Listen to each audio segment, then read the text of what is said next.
In life, you will inevitably encounter crossroads, maybe even like a fork in the road, and you'll have to choose your path. And the scary thing is that your decision may spark a heated debate, maybe even a full-on controversy. And guys, listen, I'm not even talking about politics, right? I'm not even talking about whether or not the earth is flat. I'm talking about something much more controversial. That's right, I'm talking about watch winders and whether or not you should use one. It's 1:50 p.m. Let's get down to business. What's going on, everybody? I'm Jory Goodman, the Time Teller. So today we are going to be talking about watch winders. I use watch winders. I've mentioned using them in a few episodes, and every time I talk about them, there's a few people in the comment section that go ballistic because apparently, according to them and according to the watchmakers they know, you're better off just putting your watch in the garbage disposal. But here's the deal, guys. Honestly, you're going to find experts, watchmakers on both sides, okay? You're going to find people that argue for them, and you're going to find people that argue against them. So I'm just going to talk about why I use them, and I don't know, maybe we can come to some conclusion in the comment section. So here's my take, okay? First off, I think people love making mountains out of molehills, right? I think people love making big deals about nothing. So is it at all possible that at some point in time, a watch has been damaged or magnetized by a watch winder? Well, yeah, maybe, but is it at all common or likely? No. And the reason I say this is because just from personal experience, I've had multiple watches, even some vintage watches on watch winders for long periods of time, and nothing has happened. And I actually see some benefits using watch winders, obviously, right? Or else I wouldn't be using them. But what we're gonna do now is I'm gonna bring my watch winders here. We're gonna talk about them. We're gonna talk about why I keep certain watches on them. And yeah, again, maybe we can open up a dialogue about this. All right, guys, so these are my boxy watch winders. I've shown you these a while ago in an episode, probably over 6 months ago, but these are really cool. I got them at ewatchbox.com. They're modular. I believe you can stack up to 12 at a time. And you don't have to have cables going everywhere. All you need to do is plug in this bottom base plate, so only one cable, and then these little pods you can just stack on top of each other. They come in different colors. I have red, black, white, and then another black one. But yeah, we're gonna talk about why I use these. So if you're looking at the watches I have in these winders right now, you'll notice I'm definitely not scared of putting vintage watches on watch winders because these watches in particular are healthy enough, sturdy enough to be worn every day. So yeah, having them on a winder shouldn't really hurt them all that much. And I'm gonna explain to you why I have these watches specifically on a winder. So here I have my Rolex Date 1500, here I have my old Omega Seamaster, here I have my Rolex Explorer 2 16570, and here I have my Seiko 6139. Now guys, I did an episode, everything you need to know about the Seiko 6139, a very historical, prolific watch from Seiko.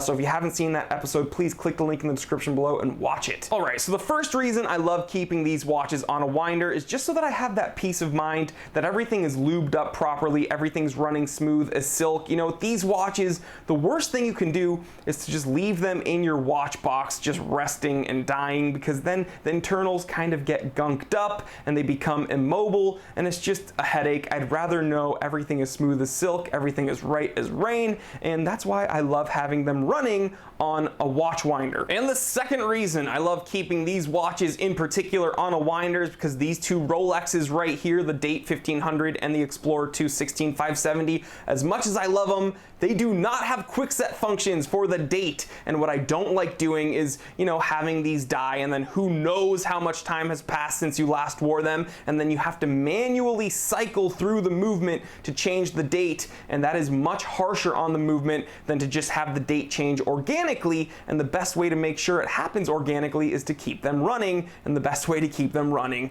is to have them on a winder. Which brings us to the third reason I keep these watches on a watch winder. You know, I spoke about kind of fickle date complications with these two Rolexes. Well, with this one, this Omega Seamaster, this has that 10-20 movement, I believe, and this movement is notorious for being very picky, somewhat fragile. Okay, so what happens is when you set the date, the gears don't always mesh smoothly. So what ends up happening is when you manually set the date, sometimes the gears will overlap, sometimes they won't catch, sometimes they grind a bit, and I don't want to have to deal with that headache. I want it just to happen smoothly with the movement running, and the best way to ensure that happens is to keep it running on a winder. So pretty much, guys, in summary, I put these watches on a watch winder to make sure they're moving properly, to make sure everything is nice and lubed up, but also it kind of comes down to their date complications. Again, no quick set function for these Rolexes, so I keep them on a winder. This date complication on the Omega Seamaster is a little bit finicky. I've had no issues with it whatsoever, but I want to eliminate the potential issue, so I keep that on a winder. And then this Seiko 6139, I'm gonna make an episode about changing the date. It has a very, very unique date complication where you use the crown, you push it in halfway, and that changes the date, and you push it in all the way, and that changes the day. Very, very interesting, but again, I don't wanna have to do that all the time, so I don't want it to die, and I just leave it on a winder. So again, guys, comes down to convenience, comes down to maybe even maintenance. I've had no issues with these watches on winders. This is a fairly new acquisition. This is a fairly new acquisition, but I've had these babies for a good long time. They are not magnetized. They are not torn up by the winder. They are not overwound.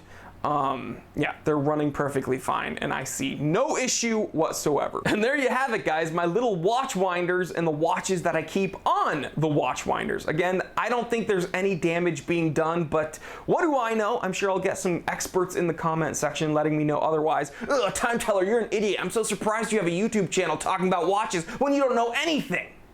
Well, whatever.